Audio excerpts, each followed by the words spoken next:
भगवान शंकर जी को अपना दर्शन देते हैं। भगवान शिव दर्शन करते हैं।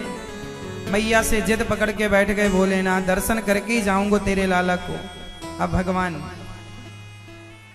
दर्शन कर रहे हैं, गोद में आए हैं। श्याम सुंदर को देखते ही शिव जी मुस्कुरा पड़े, भगवान कृष्ण मुस्कुरा पड़े। वाह, अद्भुत नजारा है। भगवान शिव अपने लोग गए, बड़े बड़े देवता, भगवान के दर्शन के लिए देवताओं की लाइन लगी है।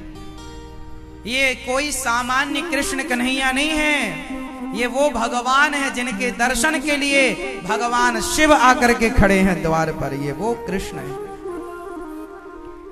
जिनका दर्शन करके शंकर जी अपने आप को धन्य धन्य मान रहे हैं।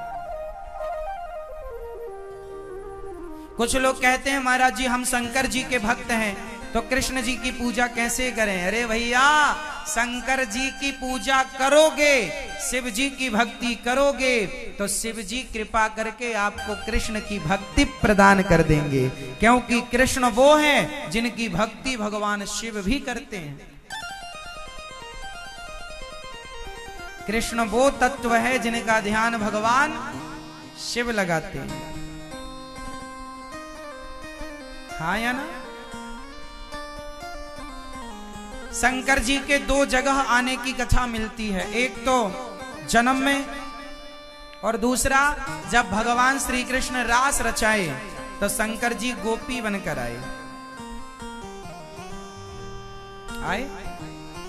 तो जिनके दर्शन करने के लिए भोलेनाथ कैलाश से आते हैं वो कृष्ण है, कोई सामान्य तत्व नहीं है।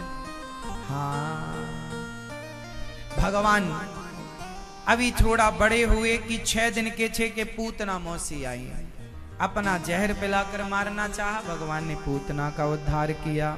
फिर सकटासुर आया, तृणावर्त आया, भगवान ने तृणावर्त को मारा। फिर नामकरण संस्कार श्री गर्गाचार्य जी ने कराया।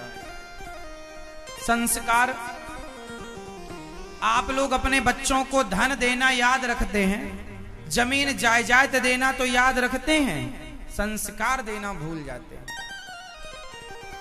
आप अपने बच्चों को क्या देते हैं? पैसा, जमीन जायदाद, ये फैक्ट्री, ये दुकान, और क्या देना भूल जाते हैं? संस्कार। संस्कार होंगे, टैलेंट होगा, योग्यता होगी, काबिलियत होगी, तो आपको कुछ भी देने की जरूरत नहीं। वो अपने टैलेंट, योग्यता, काबिलियत के बल पर कमा लेगा। क्यों जी?